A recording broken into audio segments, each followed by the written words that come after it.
welcome young explorers. I am Diya Sharma and I hope you are all doing fantastically well. Today we are going to solve example number 10. So वैसे तो आप लोगों ने example number 8 और example number 9 का video देख लिया होगा, लेकिन अगर नहीं देखा है तो पहले जाकर वो वीडियो देखना, नहीं तो आपको एग्जाम्पल नंबर 10 में कुछ ना कुछ कंफ्यूजन रहेगा। अब मैम हम लोग एग्जाम्पल नंबर 10 में कैसे फैक्टराइज करेंगे, क्योंकि यहाँ पर तो हमको 120 के बहुत सारे फैक्टर्स निकालने पड़ेंगे और इससे तो बहुत लेंथी हो जाएगा। सो देखो हम लोग क्या करेंगे, हम लोग जाएंगे हिट एंड ट्राई मेथड के साथ में, मतलब हम लोग 1 -1 2 -2 3 -3 ये सब ले लेते हैं। ठीक है, अब उसके बाद हम लोग 1 बाय 1 इन पे चेक करेंगे। आप लोग जब चेक करना स्टार्ट करोगे तो स्टार्टिंग में ही आपको किसी ना किसी पे कोई ना कोई, मतलब हम लोग पहले एक फैक्टर फाइंड आउट कर लेते हैं। ठीक है, इनकी हेल्प से सबसे पहले हम लोग को एक फैक्टर फाइंड आउट करना है। अब कोई भी वैल्यू ले लेता है, लेट्स सपोज 1 लेता है, तो जहां पर भी हमें x दिखेगा वहां पे इस बार हम लोग क्या पुट कर देंगे, 1 पुट कर देंगे। अब 1 का क्यूब कितना हो जाएगा 1, और 1 का स्क्वायर कितना हो जाएगा 1, और उसके बाद 1 into 23 कितना हो जाएगा -23, और 1 into 142 करेंगे तो कितना आएगा 142, माइनस में क्या आएगा 120 एज इट इज। अब 23 - 1 कितना हो जाएगा 22, और साइन किसका आएगा जो बड़ा है, सो यहाँ पर आएगा माइनस का साइन। ठीक है, सो नेगेटिव साइन आएगा -22, और 142 में से 120 सब्ट्रैक्ट करेंगे तो कितना बचेगा 22। अब -22 + 22 कितना हो जाएगा 0। ठीक है, सो हमको यहाँ पर 1 पुट करते ही हमको क्या मिला है 0 मिला है, तो इसका मतलब इस बार फैक्टर क्या हो जाएगा x - 1। ठीक है, क्योंकि 1 पुट किया है तो क्या फैक्टर x - 1 ही रहा होगा, क्योंकि x - 1 को अगर मैं 0 के इक्वल पुट करूंगी तो फिर कितना आएगा 1 आएगा, तो हमारा फैक्टर क्या हो जाएगा x - 1। अब देखो इस बार हमको 3 फैक्टर्स फाइंड आउट करने थे, क्योंकि डिग्री क्या है 3 है। ठीक है, जिसमें से हमने एक फैक्टर तो हमारा फाइंड आउट कर लिया है विच इज x - 1। अब बाकी के दो फैक्टर्स हम लोग कैसे कंप्यूट करेंगे, डिवीजन की हेल्प से। ठीक है, यहाँ पर हम लोग पॉलिनोमियल लेंगे और उसके बाद हमारा फैक्टर लेंगे, सिंपली डिवाइड करेंगे। अब हम लोग डिवाइड कैसे करेंगे, सो देखो यहाँ पर है x³ और यहाँ पर क्या है x है। ठीक है, सबसे पहले हम लोग इनको डिवाइड करेंगे तो कितना आएगा x²। ये x² को हम लोग यहाँ पर सिंपली पुट कर देंगे, और ये जो x² आया है इस x² के मल्टीप्लाई हम लोग x से भी करेंगे और 1 से भी करेंगे। ठीक है, जब मैं इस x² के मल्टीप्लाई x से करूंगी तो कितना आएगा x³ लिख दो। उसके बाद यहाँ पर जब मैं x² के मल्टीप्लाई 1 से करूंगी कितना आएगा x², इसको भी लिख दो। सिंपली साइन चेंज कर दो। ठीक है, क्योंकि सब्ट्रैक्ट करना है और जब भी हम लोग सब्ट्रैक्ट करेंगे तो क्या करेंगे, साइन चेंज करके करेंगे। अब +x³ - x³ ये तो कैंसिल हो जाएगा। अब -23 में आप लोग 1 ऐड करोगे तो कितना आएगा, प्लस माइनस क्या हो जाएगा माइनस, और साइन किसका आएगा बड़ा है जो, तो यहाँ पर क्या आएगा 22x² और वो भी नेगेटिव। उसके बाद 142 एज इट इज। अब हम लोग क्या करेंगे, फिर से हमारा फर्स्ट टर्म लेंगे। अच्छा, इसको आप लोग एक और तरीके से भी कर सकते हो, जैसे कि यहाँ पर क्या है माइनस का 22x² है और यहाँ पर क्या है x है। अब मुझे x को माइनस का 22x² बनाना है। कैसे बनाऊंगी, यहाँ पर सिर्फ एक x है, लेकिन इस x को मुझे क्या बनाना है माइनस का 22x²।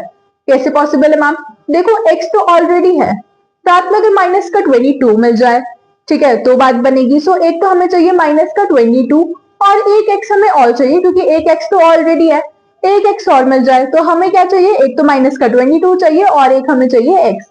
ठीक है, सो इसकी हेल्प से भी आप लोग सॉल्व कर सकते हो, और अगर ऐसे नहीं समझ में आया तो आप लोग सिंपली डिवाइड करके भी चेक कर सकते हो। जब आप इसको डिवाइड करके चेक करोगे तो कितना आएगा माइनस का 22x, जिसको हम लोग यहाँ पर सिंपली पुट कर देंगे। उसके बाद माइनस के 22x की मल्टीप्लाई हम लोग x के साथ भी करेंगे और -1 के साथ भी करेंगे। सो जब x के साथ करेंगे तो कितना आएगा -22x², और उसके बाद जब -1 के साथ करेंगे तो कितना आएगा +22x। अब हम लोग इसको सिंपली सॉल्व कर लेंगे। सॉल्व करने से पहले साइन चेंज कर देंगे, और साइन चेंज करने के बाद इसको हम लोग सिंपली सॉल्व कर लेंगे, जैसे हम लोग प्लस माइनस करते हैं।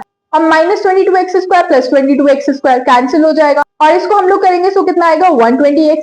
अब यहाँ से हम लोग -120 एज इट इज ले आएंगे। अब x को अगर 120x बनाना है तो मैम 120 हो जाए तो काम हो जाएगा। ठीक है, क्योंकि x तो ऑलरेडी हमारे पास में है ही, 120 और मिल जाए, सो वो 120 मैं यहाँ पर पुट कर दूं। और 120 की मल्टीप्लाई x के साथ करेंगे तो कितना आएगा 120x, और उसके बाद जो 120 की मल्टीप्लाई -1 के साथ करेंगे तो कितना आएगा -120। उसके बाद हम लोग इसको सिंपली सॉल्व कर लेंगे तो रिमाइंडर क्या आ जाएगा 0 आ जाएगा। अब हमको मिली है एक क्वाड्रेटिक इक्वेशन, और हमको पता है कि क्वाड्रेटिक इक्वेशन है, so middle term splitting method work करेगा, जिसकी हेल्प से हम लोग 2 फैक्टर्स और निकाल लेंगे।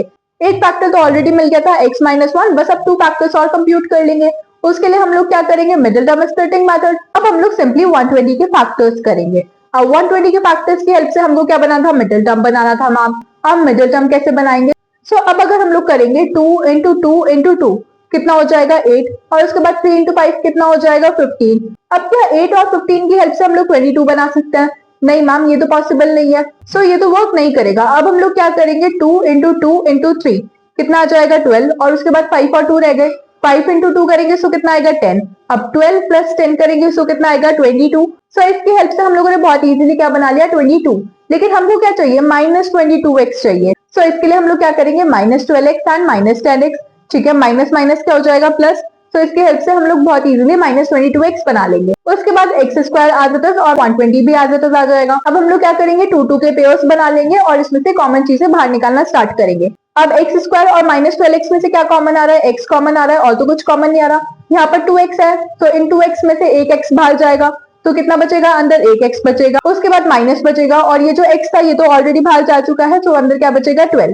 ठीक है, जब हमने इसको सॉल्व किया तो कितना आया, x माइनस 12। अब देखो अगर यहाँ पर कॉमन लेने के बाद अंदर x माइनस 12 बचा है, तो यहाँ पर भी नेक्स्ट पेयर में से कॉमन लेने के बाद अंदर क्या बचेगा, x माइनस 12। ठीक है, तो यहाँ पर तो x माइनस 12 ही बचेगा। अब देखो चेक करो एक बार कॉमन क्या आ रहा है, 10 कॉमन आएगा। ठीक है, माइनस का 10 कॉमन आएगा क्योंकि हम लोग को क्या बनाना है, -10x और प्लस 120। तो जब हम यहाँ पे -10 पुट करेंगे तो हमारा यही वाला पेयर आना चाहिए था। ठीक है, इसको सॉल्व करने के बाद तो यही आ रहा है और यहाँ पर हमारा कॉमन भी सेम आ रहा है, मतलब कॉमन लेने के बाद जो अंदर बचा है वो भी सेम आ रहा है। और उसके बाद बाहर वाले नंबर्स एक ब्रैकेट में और ये जो अंदर वाला है ये पूरा एक ब्रैकेट बच जाएगा। ठीक है, सो ये 2 फैक्टर्स हो गए हमारे। तो एक फैक्टर हम लोग ऑलरेडी कंप्यूट कर चुके थे और बाकी के 2 फैक्टर्स ये रहे। So I hope this was fast to you. Still any queries, feel free to comment.